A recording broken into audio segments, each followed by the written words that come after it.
Hello everyone. आज हम बात करेंगे वॉरेन बफेट, दुनिया के सबसे कामयाब इन्वेस्टर के लेजेंडरी इन्वेस्टमेंट सीक्रेट्स के बारे में। बफेट का तरीका, जिसे वैल्यू इन्वेस्टिंग कहते हैं, उन्होंने अपने मेंटर बेंजामिन ग्राहम से सीखा। इसमें अच्छे बिजनेस में कम दाम पर लंबे समय के लिए इन्वेस्ट करना होता है। तो चलिए समझते हैं वॉरेन बफेट की इन्वेस्टमेंट स्ट्रेटजी। सबसे पहले, वैल्यू इन्वेस्टिंग क्या है?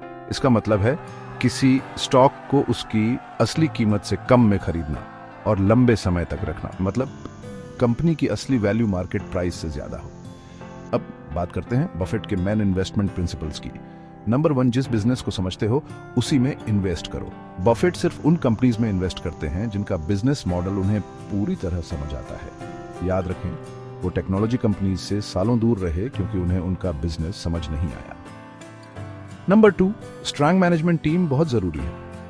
इन्वेस्ट करने से पहले बफेट मैनेजमेंट टीम को देखते हैं।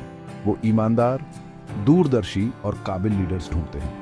कोका कोला और अमेरिकन एक्सप्रेस जैसी कंपनीज ने उन्हें अपने अनुभवी और भरोसेमंद लीडरशिप की वजह से आकर्षित किया। नंबर 3, कंपेटिटिव एडवांटेज, या जिसे बफेट मोट कहते हैं। जिन कंपनीज का कंपेटिटिव एडवांटेज स्ट्रांग होता है, वो लंबे समय तक प्रॉफिट कमा सकती है। जैसे कोका कोला और जिलेट, उनकी ब्रांड रिकॉग्निशन इतनी स्ट्रांग है कि कॉम्पिटिटर्स के लिए उन्हें रिप्लेस करना मुश्किल है। Number 4, long term holding. Buffett share market को सब्र का खेल मानते हैं। वो अपने इन्वेस्टमेंट्स को दशकों तक होल्ड करते हैं। उन्होंने कहा था, हमारा सबसे पसंदीदा होल्डिंग पीरियड है हमेशा के लिए। जैसे उन्होंने 1988 में कोका कोला में इन्वेस्ट किया और आज भी उसे होल्ड करते हैं। नंबर 5, इमोशंस से डिसीजन मत लो।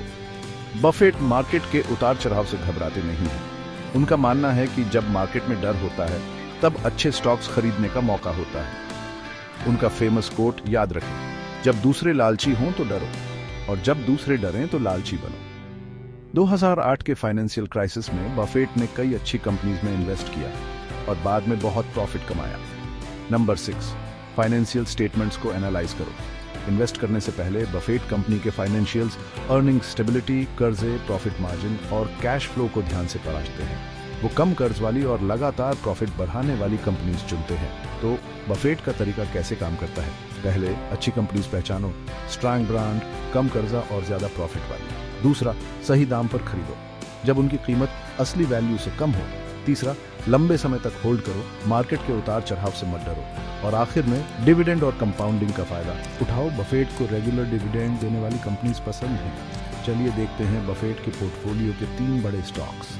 कोका कोला 1988 में खरीदा, आज भी उनकी सबसे बड़ी होल्डिंग्स में से एक है। एप्पल 2016 में इन्वेस्ट किया, अब उनके पोर्टफोलियो का सबसे बड़ा हिस्सा है। और अमेरिकन एक्सप्रेस 1960 के क्राइसिस में खरीदा, आज भी उनके पास है। क्या आपको बफेट की स्ट्रेटेजी अपनानी चाहिए?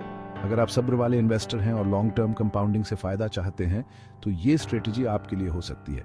इसके फायदे हैं कम रिस्क और ज्यादा लॉन्ग टर्म गेन्स मार्केट के उतार चढ़ाव में भी, लेकिन इसके लिए सब्र, डिसिप्लिन और सही कंपनीज पहचानने की काबिलियत चाहिए। आखिर में, वॉरेन बफेट की वैल्यू इन्वेस्टिंग स्ट्रेटेजी का मतलब है अच्छी कंपनीज में सही समय पर इन्वेस्ट करना और उन्हें सब्र से होल्ड करना। स्ट्रांग कंपनीज में इन्वेस्ट करके और मार्केट के उतार चढ़ाव से घबराए बिना आप भी अपनी वेल्थ बढ़ा सकते हैं। बफेट का मंत्र याद रखें, अगर आप किसी स्टॉक को 10 साल तक रखने को तैयार नहीं है तो 10 मिनट के लिए भी उसे रखने का मत सोचो। कोई भी इन्वेस्टमेंट करने से पहले हमेशा अपनी रिसर्च करें और फाइनेंशियल एडवाइजर से सलाह लें। Thanks for watching. मिलते हैं अगली बार।